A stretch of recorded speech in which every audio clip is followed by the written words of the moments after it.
Bom dia, meus amados irmãos, queridos amigos que estão conosco nessa manhã. Para nós é um prazer, uma alegria podermos retornar aqui para refletirmos, né, como eu digo sempre, pensarmos alguma coisa a respeito de um texto da palavra de Deus. Que a graça de Deus, portanto, esteja com todos nós e que possa me usar nessa manhã de domingo, né, último domingo de setembro, para que a gente possa estarmos juntos aqui, louvando e engrandecendo o nosso Deus. Mas sem muitas delongas, né, vamos ao que interessa efetivamente. Bom, eu quero começar dizendo assim: venhamos e convenhamos. Alguém aqui gosta de fazer leitura de genealogias na Bíblia? Alguém aqui é fã de ler genealogias na Bíblia? A leitura de uma imensidão de nomes, né, lhe atrai, lhe deixa feliz, lhe deixa assim uma pessoa muito contente, principalmente quando esses nomes são de ilustres desconhecidos, pessoas que você nunca ouviu falar direito na Bíblia a respeito deles também, não é? Eu confesso que realmente isso não nos motiva deveras a fazer uma leitura bíblica, ao contrário, né? Isso parece extremamente enfadonho, parece extremamente sem o menor sentido a gente ficar lendo aquele monte de nomes que existe ali na Bíblia. Etimologicamente falando, a palavra genealogia é composta por dois termos gregos: genear, que significa geração, linhagem, significa descendência, e logos, que significa discurso, tratado, significa estudo também, né? Literalmente, portanto, genealogia é o tratado sobre as gerações, sobre as linhagens das pessoas. Sim, genealogia não é estudo dos gênios, não, né? Se fosse, seria bem legal, né? Seria bem diferente. A gente lê assim, genealogia, pensa que talvez se referisse ao estudo de pessoas que são superdotados, né? São gênios, etc, etc. Tem nada a ver uma coisa com a outra, é meramente uma leitura de dezenas, centenas de nomes de pessoas, onde normalmente a gente lê assim que fulano gerou cicrano, que gerou cicrano, que gerou cicrano, e assim vai sucessivamente, tá? Quem estuda os gênios é a psicologia, através da psicologia diferencial, a psicologia da criatividade, a psicologia do desenvolvimento. Aí é esse pessoal que trabalha e estuda justamente a mente das pessoas consideradas como se fosse um gênio. A genealogia, para os povos antigos, ela tinha uma função. Que função era essa? Ela legitimar as linhagens reais, sacerdotais e aristocráticas. Então, se alguém queria provar que verdadeiramente pertencia àquela linhagem especial de sacerdotes, de aristocratas, né, de gente rica, etc. Tal, ou seja, o camarada tinha que ter a genealogia para confirmar o seu, me desculpe brincar, o seu pedigree. Animais não tem um pedigree, né, que é a linhagem dele, né, enfim. Era mais ou menos isso, antes que do ponto de vista humano, ainda que mal comparando e brincando aqui com os irmãos nesse momento. Para os hebreus, era uma maneira de mostrar a continuidade da promessa de Deus, que veio através de fulano, de Beltrano, de Cicrano, e assim foi o Deus de Abraão, de Isaac, de Jacó, não é assim que a gente diz? A gente está citando uma genealogia aí, uma sequência de pessoas que estavam dentro do plano de Deus, da promessa de Deus, especificamente para que viesse o Messias. Era também uma forma de alguma maneira, a gente, como é que eu vou dizer? Confirmar que aquele indivíduo estava dentro da linha de sucessão, vamos dizer assim, da graça de Deus, da promessa de Deus para as pessoas em geral. Muito bem. Porém, aqui eu quero fazer uma observação, porém, todavia, contudo, se alguém tiver paciência para ler uma genealogia, esse terreno pode servir como se fosse um garimpo de onde você pode encontrar verdadeiras pedras preciosas da palavra de Deus, com lições extraordinárias, fantásticas para nossas vidas em geral. Senão vai passar a ser uma coisa maçante demais para cada um de nós. Consciente de que, pelo menos assim, eu nunca vi ninguém fazer uma série de mensagens sobre genealogias. Já viu, Moisés, em algum canto? Algum pastor fazer alguma série de mensagens sobre genealogia? Estou convidando você a participar comigo desde já, tá? Vá se preparando aí para você concluir, no final das contas, essa série de mensagens que nós vamos fazer. Nós vamos fazer uma série de mensagens chamada genealogias. Genealogias. E os irmãos já estão, assim, às vezes com a cara, meu Deus do céu, meu Jesus do céu, como é que vai ser um negócio desse? Vou faltar os próximos 3 domingos, não venho nessa igreja. Eu comentando isso com Fátima ontem, quando eu disse assim, Fátima, tu gosta de ler genealogia? A primeira resposta espontânea dela foi, oxi. Isso foi dentro do carro. Oxi. E se eu lhe disser que tem um livro na Bíblia que os 9 primeiros capítulos dele são 9 capítulos de genealogia? Os 9 primeiros capítulos desse livro são capítulos só falando de genealogia. Provavelmente se eu perguntar assim, você já leu esse livro? Você provavelmente vai dizer, eu não, nunca vi. Se eu perguntar, você vai querer ler? Provavelmente você vai dizer, jamais eu vou querer 9 capítulos de genealogias. Mas existe sim, e nós vamos começar exatamente por esse livro que tem 9 capítulos de genealogia, 9 primeiros capítulos. Abram suas Bíblias em 1 Crônicas. 1 Crônicas é exatamente esse livro que eu estou falando. 1 Crônicas, capítulo 1.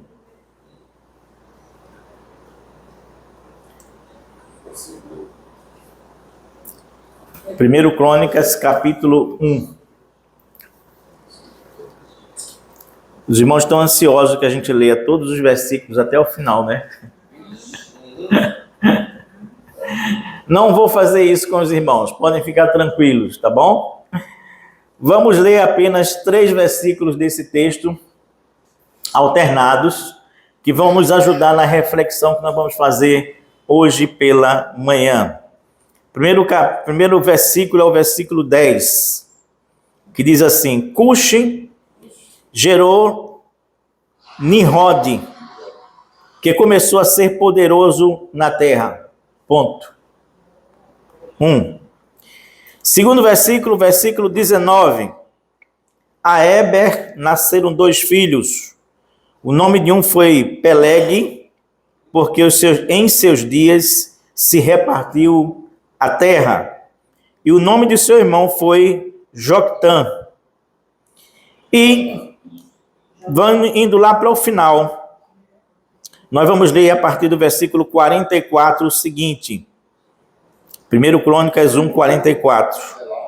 Belá morreu e em seu lugar reinou Jobabe, filho de Zera, de Bosra. Joabe morreu e em seu lugar reinou Uzão, da terra dos Temanitas.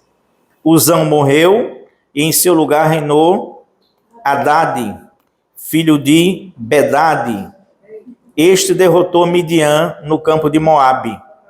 O nome de sua cidade era Avite. E Hadade morreu, e em seu lugar reinou Sanlar, de Marreca. Sanlar morreu, e em seu lugar reinou Saul, de Rebote, junto a Eufrates. Saul morreu, e em seu lugar reinou Baal-Anã, filho de Aquibor. Baal-Anã morreu e em seu lugar reinou Haddad.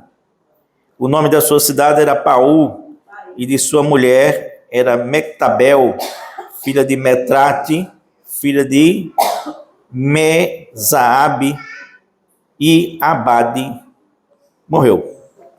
Que Deus queira nos abençoar na compreensão desse texto e que Deus nos dê alguma coisa para dizer nessa manhã. Ore comigo nesse instante. Pai amado e Deus bendito, nós estamos buscando a Tua presença mais uma vez. Queremos te agradecer a Tua palavra, que é o que nos sustenta, que é o que nos revigora, que nos dá força, vigor, que nos dá saúde, que nos dá paz, que nos dá tranquilidade, mesmo em meio a turbulências, tribulações, tempestades, problemas, dificuldades, Pai. Sabemos que todas as coisas que foram escritas nesse livro foram escritas para a Tua glória e para o nosso benefício enquanto seres humanos, Pai. Por isso nós não queremos fugir das genealogias. Nós queremos tentar entender o que elas têm para cada um de nós e como elas podem se aplicar no nosso dia a dia, ainda hoje, no nome de Jesus. Muito obrigado pela honra de ministrar a Tua palavra mais uma vez. Amém e amém. Muito bem, 1 Crônicas, capítulo 1, vai nos trazer um breve relato através de 3 pessoas. Foram esses 3 versículos que eu li aqui, ou 3 grupos de versículos, na verdade, a respeito do que nós podemos encontrar na história dessas pessoas, a nossa própria jornada de vida. Nós podemos encontrar aqui, através desse texto que nós lemos, com certeza absoluta, o começo, o meio, o fim da minha e da sua vida e da vida de cada um de nós. Basta que a gente preste atenção e se esforce para entender o que esse texto quer dizer, o que esses textos querem nos dizer, na verdade. A gente vai começar primeiro com um personagem chamado de Nimrod. E eu estou falando dele e colocando a seguinte frase a respeito dele. Nimrod, rebeldia e demonstração de poder. Prestem bem atenção. Nimrod, rebeldia e demonstração de poder. Vamos recapitular o que diz o texto a respeito dele, é o versículo 10. Cush gerou Nimrod, que começou a ser poderoso na terra. É uma pequena frase solta em meio a dezenas de nomes que eu me furtei de ler aqui para não cansar os irmãos. Nomes que parecem sem importância, mas que, na verdade, trazem por trás de si e das observações que estão ligadas a ele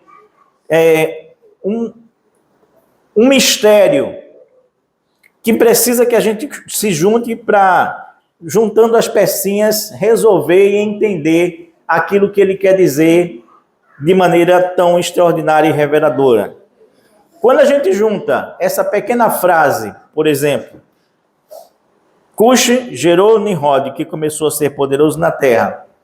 Quando a gente junta isso com outras referências bíblicas, com diversas traduções bíblicas que nós temos, e com o contexto histórico onde isso está inserido, a gente vai notar que existem muitas observações para a gente aprender com esse texto que parece totalmente incompreensível ou sem dizer nada.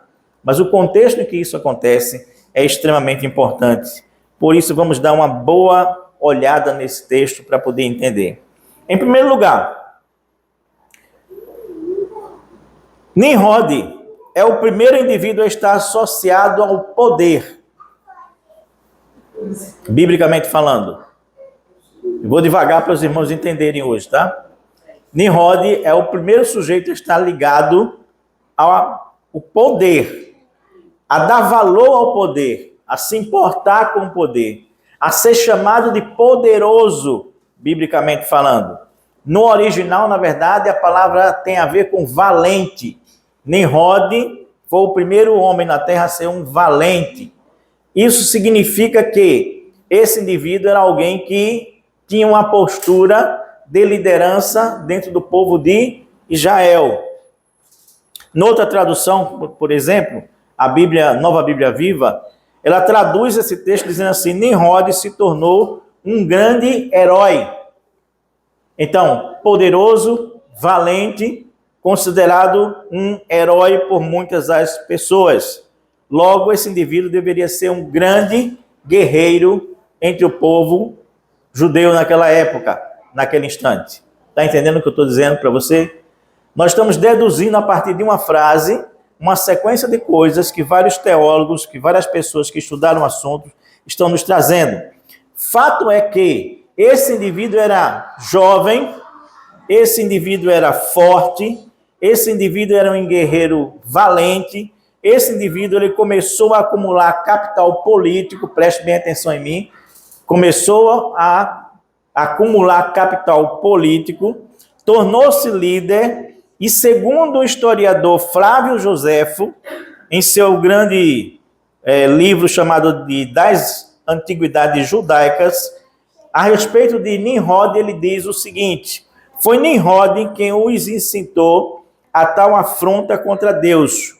Ele era forte e poderoso e persuadiu os homens a não atribuírem a Deus a causa da sua felicidade, mas a acreditarem que era por sua própria coragem que alcançavam o que desejavam. Disse que não deviam mais se submeter a Deus e que construiriam uma torre tão alta que nem mesmo um novo dilúvio poderia destruí-los. Assim, ele os levou a cometer esse ato de arrogância e Deus, em resposta, confundiu suas línguas e os dispersou. Você está entendendo agora quem é Nimrod? Nimrod é o arquiteto da Torre de Babel. O camarada tornou-se tão poderoso, tão famoso, tão de destaque, que para ele a coisa aqui embaixo já estava pequena demais. A proposta, como a Bíblia diz, é: queremos construir uma torre que chegue até o céu. Quase nada, os bichinhos queriam, né? Quase nada. Quase nada. Está entendendo agora quem é Nimrod? Nimrod é esse sujeito. Está entendendo agora por que, na verdade, ele está tão preocupado com o poder? Ele é tão preocupado com o poder, com demonstrar sua força, com demonstrar suas competências, com demonstrar suas habilidades, com demonstrar como ele era importante para aquela época, que ele leva isso aos extremos, à custa até mesmo da sua relação com Deus, porque ele era do povo de Deus. Mas ele não teme sacrificar a relação dele com Deus, contanto que o seu ego exacerbadíssimo, na verdade, chegue a pretender construir algo que chegue até o céu, onde se supunha que seria, na verdade, a morada de Deus. Você sabe o que significa o nome Nimrod? Não? Rebeldia. Rebeldia é o nome dele. Ou seja, com essa cabeça cheia de poder, ele só podia se tornar alguém rebelde. Extremamente rebelde. Enfim, na verdade, eu diria que todos nós temos um pouquinho de Nimrod. Nem fique olhando para mim assim, porque você tem. Todos nós temos. Um pouquinho ou um pocão. Mas todos nós temos um pouco de Nimrod. E esse pouco de Nimrod que nós temos, normalmente está associado à nossa juventude. Sim ou não? Quanto mais jovens nós somos, mais nós partimos em busca de poder, de autoafirmação, de querer demonstrar nossas capacidades, de mostrar que nós somos capazes de construir coisas grandiosas, custe o que custar. Queremos construir as nossas torres de sonhos. Queremos alcançar os patamares mais altos da vida, sim ou não? O camarada entra numa empresa hoje como um administrativo, daqui uma semana ele já quer ser promovido a gerente. Já está de olho na gerência. Já está incomodado. Passar um ano e ninguém fazer uma proposta para ele alcançar um outro patamar, um degrau acima na Torre de Babel. É um absurdo isso. Mas é ou não é? A maioria de nós, quando chega nos 20, 25, eu diria que até 35 anos de idade, tem mais ou menos essa postura de querer vencer a qualquer custo, de qualquer maneira, de qualquer forma, de qualquer jeito na vida. Um dia desse eu fui fazer uma palestra para um grupo que trabalha, na verdade, com tecnologia. E aí eu fui muito empolgado com a minha palestra era sobre motivação, e eu fui lá empolgado, porque eu sei que é uma palestra boa, modesta parte, e etc, etc, etc. E aí os caras, tudo sentado assim, não eram em cadeiras, em auditórios como nós estamos aqui, mas tudo sentado assim, em poltronas, né? Em cadeiras perto de uma mesa, todo mundo espalhado aqui, ali e acolá. Eu já comecei a olhar para aquilo ali e disse, isso não vai dar certo, isso não vai funcionar. Isso não vai ter o resultado que eu espero de jeito nenhum. E olha que essa palestra de motivação é uma palestra que eu fiz para a cabeça de engenheiro, ou seja, não foi para quem trabalha com recursos humanos, não é, foi feita para gente que trabalha com área de exata, gente que por si só, de certa forma, já é muito exigente, já não quer saber de coisinhas muito de floreio. Mas os caras estavam um com a perna aqui em cima de um lado de uma poltrona, o outro no outro, enfim, eu dei a palestra porque tinha de dar mesmo, e acabou-se, né? Estava ganhando meu dinheiro lá. E aí, quando terminou, a gerente de recursos humanos veio falar comigo e disse, Antônio, você percebeu que o pessoal assim, é meio disperso, né? Eu disse, percebi, com certeza que eu percebi. Ela disse, mas não se preocupe não, sabe por quê? A maioria da preocupação desses meninos aqui é chegar ao primeiro milhão antes dos 25 anos de idade. Você está entendendo o que eu estou lhe dizendo? Tecnologia. Os caras vão estar interessados em motivação. Para eles a motivação é única e exclusivamente financeira. E mais nada além disso. E somente isso. E acabou-se. Mas entenda bem. Isso é uma postura que muitas vezes é adotada no início da nossa vida. No começo da nossa vida, é alcançar o poder, o status mais alto, a escada mais longe, o patamar infinito, se for possível.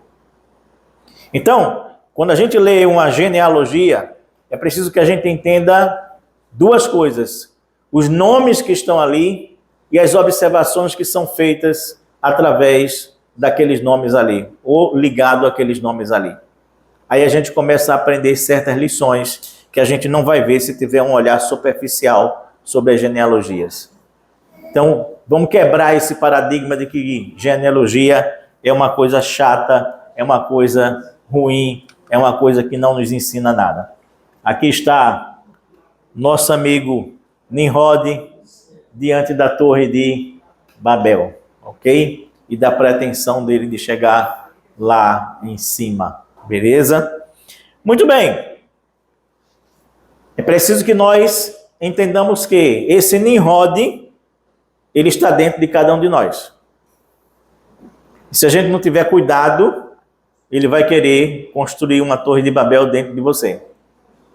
Segundo, nós lemos abaixo no versículo 19 o seguinte... E aqui nós vamos ter não apenas um nome de um personagem, mas de 3 personagens. Nós vamos ler o texto que diz assim: a Eber, versículo 19. A Eber nasceram 2 filhos. O nome de um foi Peleg, porque em seus dias se repartiu a terra. E o nome do seu irmão, Joctã. Então temos 3 pessoas aqui, Eber, Peleg e Joctã. É a partir desse núcleo familiar que nós vamos garimpar preciosos significados e algumas lições tremendamente importantes para nossas vidas a respeito dessa dinâmica, vamos dizer assim, da parte do meio da vida. A parte inicial da vida é Nimrod, é a busca pelo poder, é o orgulho, a arrogância, o querer ter mais, que é próprio da juventude. Segundo momento, nós vamos ter esse núcleo familiar para garimpar significados e lições, para entender a dinâmica da vida no meio da vida, a jornada do meio da vida. Beleza? Vamos lá. As genealogias são o que, minha gente? São nomes. São nomes, não é assim? Nomes. Fulano que gerou Beltrano, que gerou Cicrano, que gerou Cicrano e assim sucessivamente. Então, nomes são importantes para a gente entender genealogias. Veja bem, o que é colocado aqui? Nomes têm sua razão de ser, têm seus propósitos bem definidos, são importantes. E dentro dessas observações pequenininhas a respeito dessas pessoas, a gente vai encontrar respostas para coisas que são muito importantes para nossas vidas também. Então vamos lá. Neste caso, a observação pode ser feita a respeito dessas 3 pessoas aqui. Em primeiro lugar, qual é a observação que é feita? A observação que é feita nesse texto diz assim, que porque o nome do primeiro filho foi Peleg, porque em seus dias se repartiu a terra. Essa é uma observação importante. Por quê? Em seus dias se repartiu a terra tem a ver, na verdade, com a história que nós acabamos de contar de Nimrod. Veja bem o que aconteceu. Estava se construindo a Torre de Babel. A torre não foi para frente porque as línguas foram misturadas. No momento que as línguas foram misturadas, aquele povo ficou sem ter o que fazer mais. Sem ter o que fazer mais, eles começaram a se dispersar. Cada um ir para um lugar da terra. É por isso que aqui diz que nos dias de Peleg, foi o que aconteceu? Estava se dividindo, se repartindo as terras. Porque as pessoas estavam indo para essas terras e ficando lá. Não era mais com aquele projeto que estava todo mundo junto, que era a construção da Torre de Babel, segundo as ordens do nosso querido Nimrod. Ok? Enfim, existe essa conexão entre o texto que eu acabei de ler e a Torre de Babel. Aí, pronto. A gente precisa agora prestar atenção nos nomes. O que significa, na verdade, o nome Eber? O significado básico do nome Eber é passar, atravessar, migrar, transitar, aquele que atravessa. Aquele que atravessa. Esse nome ele carrega a ideia de peregrinação, separação, formação de uma identidade distinta. Ou seja, ele aponta para um período de transição. Eber significa isso. Significa passar de um lado para o outro, atravessar de um lado para o outro, aquele que atravessa, aquele que é peregrino, aquele que está andando, aquele que está criando uma identidade distinta de si mesmo. O que acontece na Torre de Babel quando as línguas se separam, né? Começa a se criar daí em diante uma identidade diferente para cada um. Nós não temos uma identidade diferente porque nós falamos português, o outro fala inglês, o outro alemão, o outro japonês e assim sucessivamente. Enfim, naquele momento também aconteceu a mesma coisa. O que isso quer dizer? Quer dizer assim, olha, depois da Torre de Babel, o povo começou a passar por um período de transição. Entendeu? De transição. Depois da Torre de Babel, o povo começou a passar por um período de Eber. Transição, de modificação, de peregrinação. Entendeu? É isso que nós estamos dizendo aqui para os irmãos. Esse período de transição, presta bem atenção agora, é um período de transição super importante. Por quê? Porque ele vai da gênese, da arrogância de Nimrod para o outro extremo, que é a humildade. E onde é que está esse outro extremo da humildade? No nome Joktan. Joktan, que é irmão de Peleg, esse nome significa, na verdade, o seguinte. Ele significa ser pequeno, diminuir, tornar-se insignificante. Literalmente, ele quer dizer pequeno, humilde. Não é fantástico isso?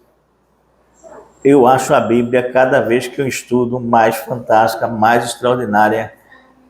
Coisa que não é do outro mundo. Mas é preciso, efetivamente, a gente fazer como garimpeiro. Ir para dentro do garimpo e cascavilhar. Quando a gente cascavilha, a gente encontra aquilo que é de mais precioso, que é a vontade de Deus para a vida da gente. Então, percebe o contexto, percebe a armação que Deus faz, mesmo dentro de uma genealogia, para que a gente entenda algo que é extraordinário. Tem um sujeito chamado Nimrod, arrogante, orgulhoso, estúpido, imbecil, mas poderoso, que tenta fazer alguma coisa que substitui Deus, que é levar o homem do céu, aliás, da terra até o céu. Não precisa Deus ser mais responsável pela nossa felicidade. Nós mesmos vamos ser responsáveis pela nossa felicidade. Não adianta vir dilúvio, porque a gente vai ter uma torre que é maior do que o dilúvio. Você está entendendo? Você está numa ponta extremada, longe, complicada. Aí Deus diz assim, olha, eu vou criar um sujeito chamado Eber, que vai representar um período de transição da extrema arrogância para a humildade. A extrema humildade, consequentemente. Percebe agora? Você está entendendo o que eu estou lhe dizendo? Agora, Eber, que tem esse significado básico de passar, atravessar, migrar, transitar, aquele que atravessa, carrega essa ideia de peregrinação, de separação, de criação de uma identidade distinta, aponta por esse período de transição. O Joktan, ele aponta para o resultado final, que seria, depois desse período de transição, alcançar-se a verdadeira humildade. Mas e o Peleg? O que é Peleg? Peleg está entre Eber e entre Joktan. Entre a transição e o resultado final da transição, que é a humildade. Peleg, ele significa, na verdade, dividir, separar a terra em si. Ou seja, Peleg é o momento exato em que existe a divisão. Ou seja, é a ação. É o momento em que a coisa acontece de verdade. Em Eber você tem o anúncio do período de transição. Nós vamos atravessar desse extremo de arrogância para a outra ponta da humildade. Mas entre esse período vamos ter que jogar esse povo no meio do deserto, jogar esse povo para a rua, jogar esse povo para fazer aquilo que eles já deveriam ter feito há muito tempo, que é cada um procurar o seu lugar, cada um procurar a sua identidade, cada um procurar a sua língua, cada um procurar desenvolver-se enquanto um povo efetivamente. Entende o que eu estou lhe dizendo? É isso. É uma história macro, mas ela está dentro do controle de Deus. Deus tem pleno controle da história. Agora, Peleg, dividir, separar, repartir, momento exato em que os homens se dispersam e começam a andar pelo mundo afora e a encontrar os seus lugares, aonde habitar e aonde existir. Agora, vê bem.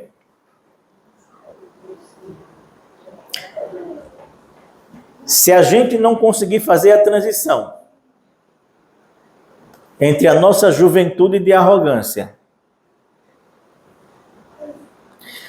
e o nosso crescimento e amadurecimento pessoal e espiritual, até chegarmos à humildade, vai dar certo isso? Ou a gente poderia perguntar assim, todo mundo que está em Nimrod chega a ser Joktan?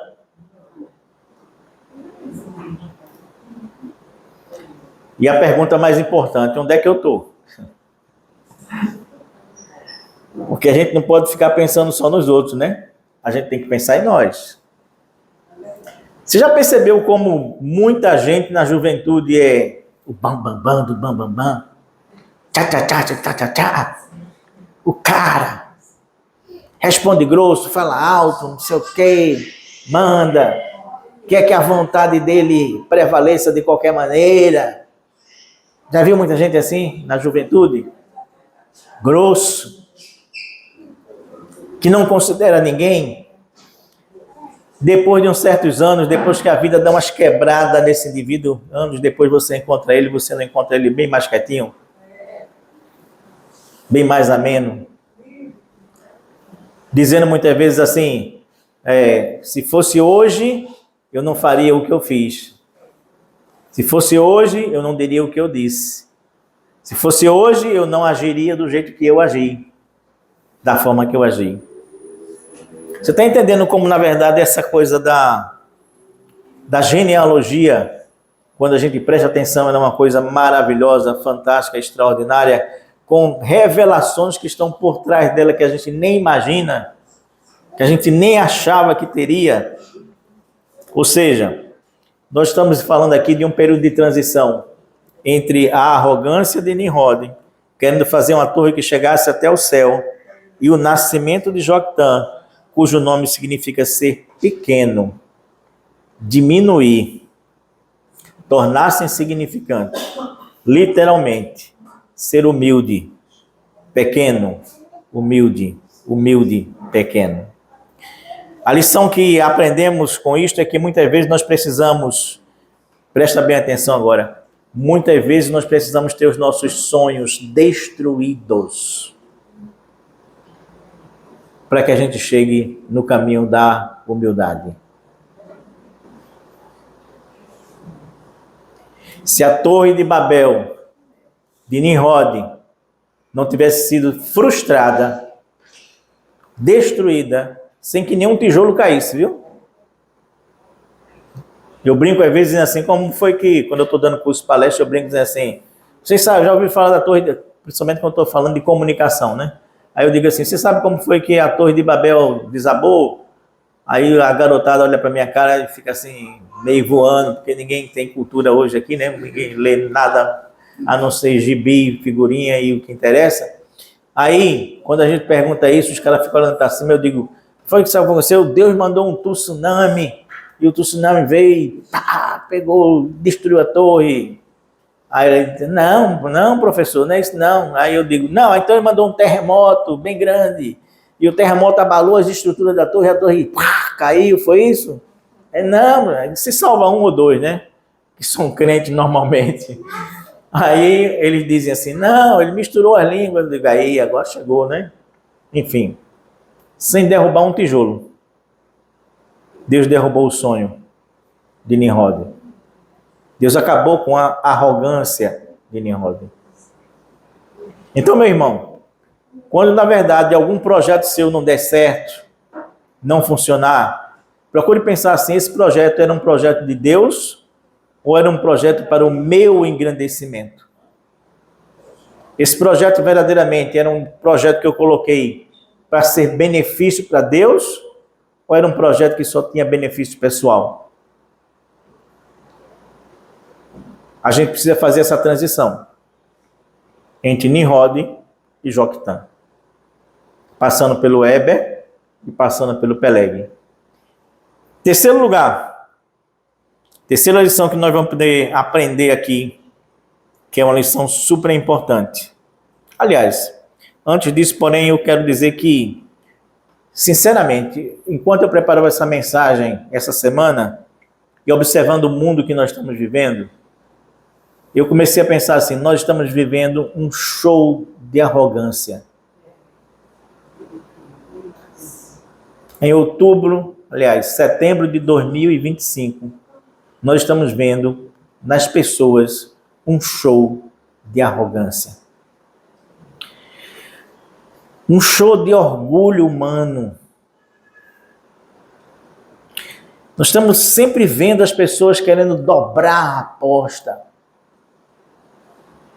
E esses que querem dobrar a aposta para que os seus sonhos de poder não desabem, feito a Torre de Babel. Não é? Tem muita gente arrogante nesse país ultimamente. Tem muita gente arrebitada, orgulhosa, que para não permitir que os seus sonhos desabem, eles estão fazendo de tudo para exercer o poder como Nimrod e destruir e humilhar aqueles que eles consideram ser os seus inimigos. Falar de perdão numa situação dessa é um crime, não é não? E vocês sabem do que eu estou falando. Vocês são capazes de captar o que eu estou dizendo. Quando as pessoas dizem, sem perdão, vamos para a rua gritar, sem perdão.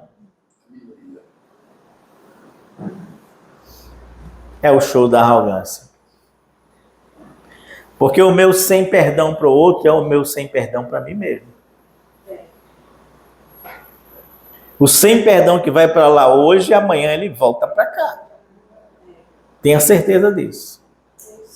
E viver numa sociedade onde não tem perdão é decretar essa sociedade a uma completa falência e destruição. Completa falência e destruição. Presta bem atenção no que eu vou dizer. Nós jamais alcançaremos maturidade. E muito menos maturidade cristã gritando sem perdão. E o pior, agora eu me junto a Moisés, é que tem muita gente que se diz crente, cristão, dentro de igreja, também gritando nas ruas sem perdão. Esse desgraçado nunca leu na Bíblia que a Bíblia diz assim, se você não perdoar os seus devedores, eu também não lhe perdoo. Murrinha. Abre os ouvidos, desgraça. Presta atenção naquilo que tu diz que é a tua crença. Porque agindo desse jeito, tu estás exatamente indo contra as Escrituras. Ou tu acha que só contigo não vai funcionar? Então continua indo para a rua gritando sem perdão. Contrário disso, presta bem atenção, o contrário disso, nós vimos domingo passado. Domingo passado, houve o enterro do Charlie Kirk. Que o americano é assim, né? O cara morre hoje e vai se enterrar daqui a 15 dias. Aqui no Brasil é rapidinho, né? Mas não só as figuras públicas, mas também as pessoas comuns é assim. Tem toda uma preparação antes para depois, então todo mundo chegar e acontecer o sepultamento. Então o sepultamento do Charlie foi exatamente domingo passado, um estádio absolutamente cheio, lotado, mais de 100 mil pessoas, presidente dos Estados Unidos, todas as autoridades lá. Mas o discurso mais importante da semana foi da esposa do Charlie. Mais importante da semana. E a frase mais importante do discurso dela foi só uma. Ela disse no meio do discurso: eu perdoo aquele jovem. E era o que todo mundo estava esperando ouvir dela, se ela não perdoava ou se ela não perdoava. Você já pensou uma pessoa dizer que perdoa um assassino frio, calculista, que saiu de casa com um rifle, que planejou, que pensou, que idealizou, que se postou no lugar certo, que matou uma pessoa com quem ele não tinha trocado nenhuma palavra sequer, um sujeito que nunca tinha feito mal nenhum a ele, mas envenenado por uma ideologia maligna, usado pelo demônio. O cara acerta um tiro daquele na garganta de uma pessoa e mata. Imagine isso acontecendo com algum parente seu e você dizendo assim para o assassino, eu perdoo você. Você está entendendo o que é maturidade cristã? Isso é maturidade cristã. Não ir para o meio da rua gritar sem perdão. Concluindo. Muito bem, dos textos que eu li logo no início, só falta um para a gente concluir, para a gente terminar aqui, nesse momento. Qual é o texto?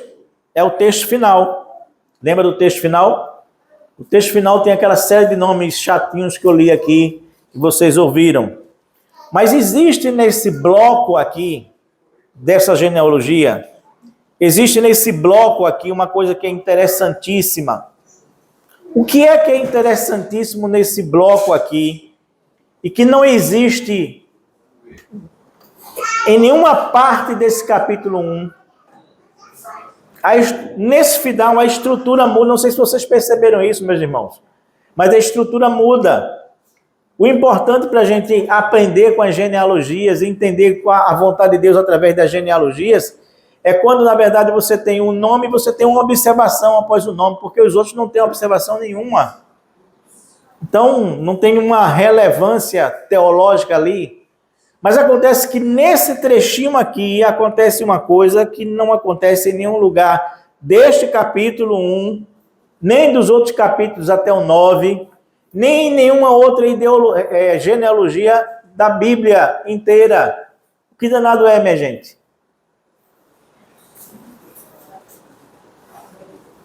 Se está aí desse jeito e só está aí e não tem mais em lugar nenhum, é porque isso tem relevância. É porque isso é importante. É porque isso quer expressar alguma coisa para a gente. Veja bem, a estrutura do texto é o que é importante aqui. Qual é a estrutura do texto que é importante aqui? E aí está a minha professora, doutora de português, que sabe de estrutura de texto, não é verdade? É que o texto todo diz assim, primeiro, essa última parte se refere aos descendentes de Edom. Edom é da família de Esaú. Lembra que Edom, se eu não me engano, significa ruivo, né? Como Esaú era ruivo. Então, aqui se refere não à linhagem de Davi, não se refere à linhagem de Davi. Se refere ao outro lado da linhagem. Não se refere à linhagem de Jacó, é outra linhagem. Mas aqui, o diferencial é que o texto tem essa estrutura. Veja bem, Belá morreu e em seu lugar reinou Jobabe. Aí você vai para baixo. Jobabe morreu e em seu lugar reinou Uzão. E assim vai. A estrutura é essa. Fulano morreu. Em seu lugar, reinou Beltrano. Então você vai ter sempre assim. Morreu, tomou lugar, reinou. Morreu, tomou lugar, reinou. Nas outras genealogias você não vai encontrar isso. Não existe isso. O que isso nos ensina? Nos ensina 3 coisas, pelo menos. A primeira delas, presta atenção. Todos nós somos limitados pela morte.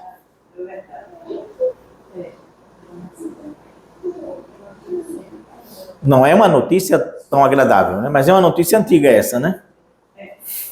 Eu não estou dizendo nenhuma novidade para os irmãos. Eu estou dizendo uma novidade dentro de um contexto para que a gente caia na real, pelo amor de Deus.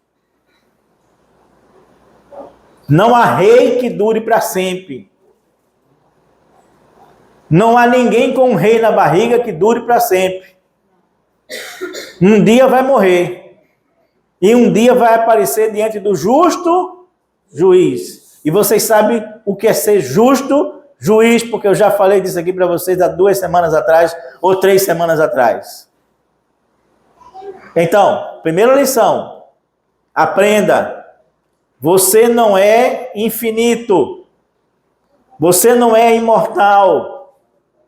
Você vai morrer sim. Fulano morreu. Fulano morreu. Aí vem a segunda lição. Em seu lugar, que se repete. Qual é a segunda lição? Sempre haverá alguém para me substituir você. Não se iluda. Não se iluda. Sempre haverá alguém para substituir você. Não adianta você se matar por trabalho, por emprego, achar insubstituível, achar que só você é só você, você é o bambambam do bambambam, aí você está indo para o lado de Nimrod mais uma vez, né? Da arrogância. Não tem isso. Não tem isso. Todos nós somos limitados. Sempre haverá alguém para me substituir você. Terceiro lugar, qual é a outra observação? É que sempre diz assim no final da estrutura da frase. E reinou fulano no lugar do outro. E reinou fulano. Qual é a lição aqui? É que nosso reino um dia acabará e passará a ser reino de alguém. Sabe aquelas coisas que você guarda em casa com todo carinho, com tanto amor? Sabe? Aquele vestido que você mal usa. Mal usa. Né? Eu perdi um casaco de couro essa semana, de graça. Simplesmente porque eu deixei o desgraçado lá dentro do guarda-roupa, não sei quanto tempo, sem usar. Também não tem muito o que usar aqui, né? Um calor enorme desse. É meio difícil, né? Quando eu fui ver, o casaquinho estava todo poído, todo desmanchando, todo... E eu lamentei comigo, dizendo assim, cara, esse negócio custou caro que só. Foi para uma viagem que eu fui fazer fora, onde tinha muito frio, etc. Tal. Acabou-se. Sabe aquele vestido lindo que você comprou por não sei quanto valor? Vai tu ter um piripaque, um ataque cardíaco, aquele vestido, olha, vai passar para outro que vai reinar sobre ele.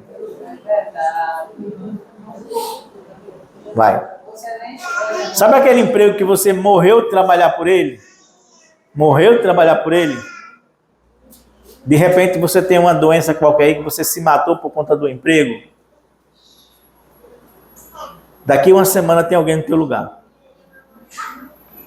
3 lições.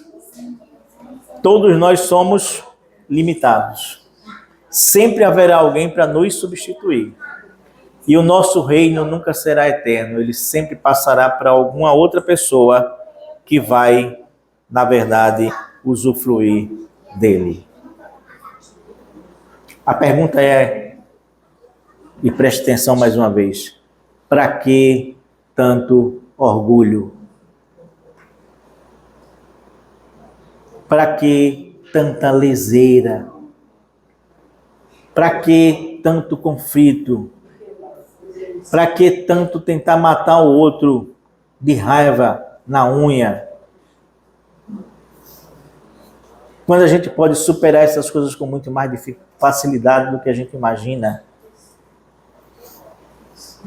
Só quero dizer uma coisa para os irmãos. É muito melhor nós seguirmos pelo caminho de Joctã. pelo caminho da humildade. Eu sei, esse cara tem um nome feio, terrível, Joquitã. Não aconselho nenhum casal colocar o nome do filho Joquitã. Mas coloque dentro do seu filho o que é humildade. Humildade. Que Deus nos abençoe no nome de Jesus. E domingo continuaremos aprendendo com as parábolas da Bíblia. Aliás, com as genealogias da Bíblia. Que Deus nos abençoe. Amém.